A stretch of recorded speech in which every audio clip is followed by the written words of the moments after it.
Hi everyone, my name is LaShonda King, and one of my many careers is I am an international flight attendant.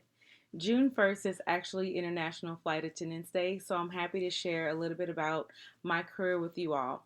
So, originally, I am from Compton, California, and I grew up there and I went to college in the Bay Area at UC Berkeley and also at Spelman College in Atlanta. So, I have a lot of different careers and I am going to be sharing one of them with you today because I know a lot of people think it's a cool career and they're very interested in it. So, I am a flight attendant for JetBlue Airways. I call myself an international flight attendant because my airline flies to different countries. We fly to the Caribbean, to Latin America, to Central America, and pretty soon we'll go to London and also go to Canada. So I'm excited that I get to visit and travel to different places as part of my job. And I also get to interact and help people from different backgrounds, different countries, different nationalities, and ethnicities. So a lot of people wonder how in the world I became a flight attendant. So, the main quick answer to that is I thought it was something that I would be interested in. So I looked it up on the computer. I did some research and learned more about the career field and said, "Hey, I want to do this." And so I got my resume together and I applied for the job. And I had multiple job interviews. I had to do a video interview. I had to do like a question and answer assessment, trying to help the company understand how I would solve problems and how I would help customers. And then I went for an in person interview and then I got the job. So once you actually get the job to become a flight attendant, you go to training. So training lasts anywhere between 4 to 8 weeks, depending on your company. And you stay in a hotel or in a training facility. You learn how to handle certain medical emergencies, certain emergencies that might happen on board. You learn how the company serves drinks or snacks and how to take care of customers and how to also handle the business of the company. A common question I get is, do you have to go to college or what do you have to do to become a flight attendant? So you don't have to go to college. Some airlines do prefer that you do have some experience, whether it's education or career job experience that's beyond high school. You do have to have a high school diploma to be a flight attendant or a GED. So I do have 8 years of college. So I have a bachelor's degree, which is my first degree, and then I have two master's degrees. So there's also people who have different careers. Like one of another flight attendant I met is actually a medical doctor. So when he's not flying as a flight attendant, he actually has his own practice as a doctor. I've met an attorney before, people who are flight attendants and real estate agents, people who are flight attendants and then they're stay-at-home moms or dads. So people have all kind of backgrounds when they become a flight attendant. I've met flight attendants who are as old as 78 or 80 years old and as young as 18 or 19. So you can do it at any age. You do have to be able to reach the bins, and you do have to be able to sit and fit on the jump seat and buckle up the seatbelt. And you also do have to be able to lift 50 pounds because sometimes you have to help people with their bags, and also you have to be able to move the doors in case of an emergency. So being a flight attendant is not a typical, work at the desk type job. There's no one day-to-day activity. Like every day is different. I can have a plane of up to 200 different people. And so everybody has a different personality. Some people are traveling to go on vacation. Some people are getting married. Some people might have lost a family member and are traveling for a funeral. Some people are scared to fly. Some people love to fly. And sometimes people are bringing babies on board. So every day is a new day as a flight attendant. The most common thing people think we do is serve drinks and snacks and give smiles, which we do.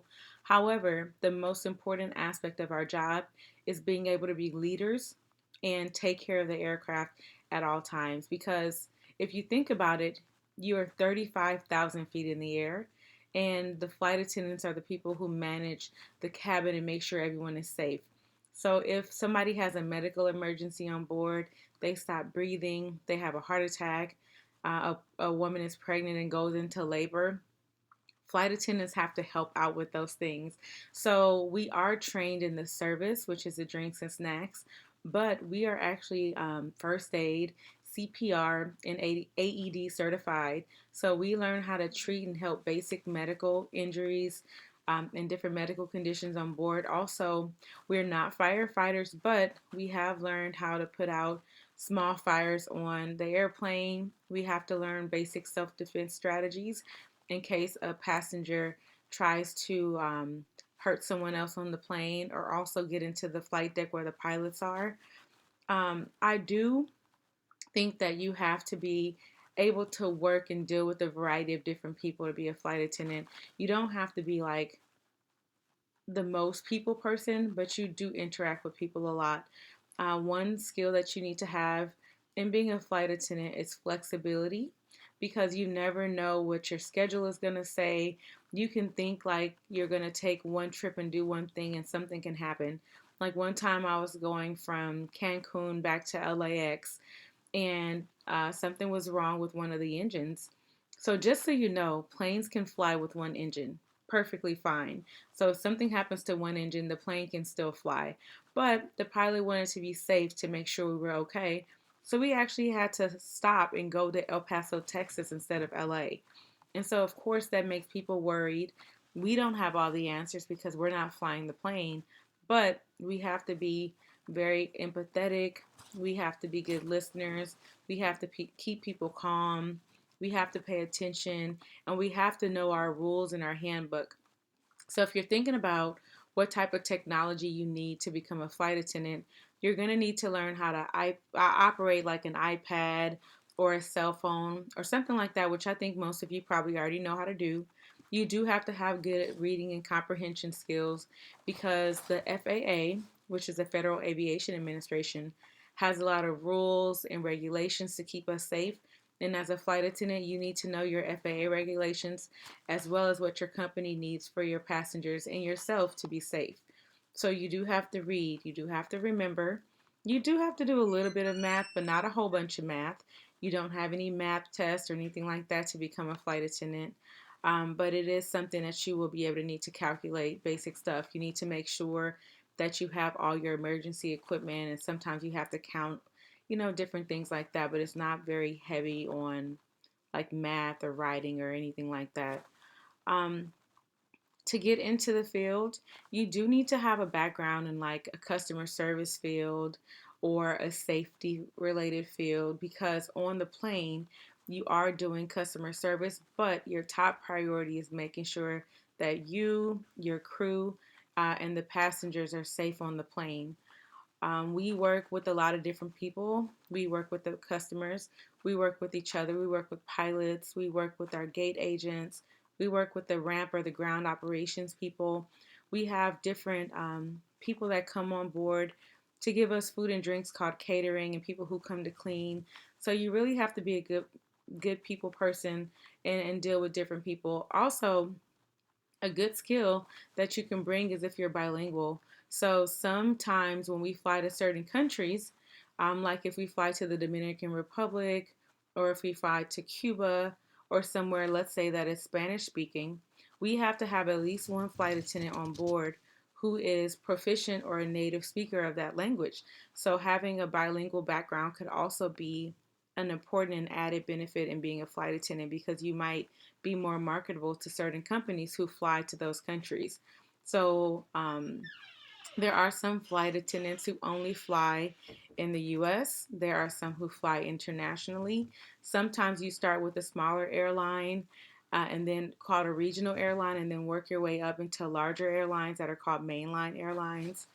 Some people work for small private companies called charter airlines. So there's a whole lot of different opportunities in that industry. Also, being a flight attendant can lead you into different careers, like maybe being a pilot. So I actually, pretty soon, I'm going to take a couple classes to learn how to fly a small plane. I don't know if I'll ever fly a huge plane with people, but at least I want to become a private pilot and learn how to fly a small plane. And that is something that I have developed an interest in because I became a flight attendant. If you are looking for a career that can last a long time, that doesn't have a very typical schedule or work day, if you like to serve and help people and you also like to make sure people are safe, and of course you like to travel, you should consider being a flight attendant. There's lots of videos on YouTube and online to help you see if being a flight attendant is the right career for you. Thank you all for listening, and I hope you have a wonderful day.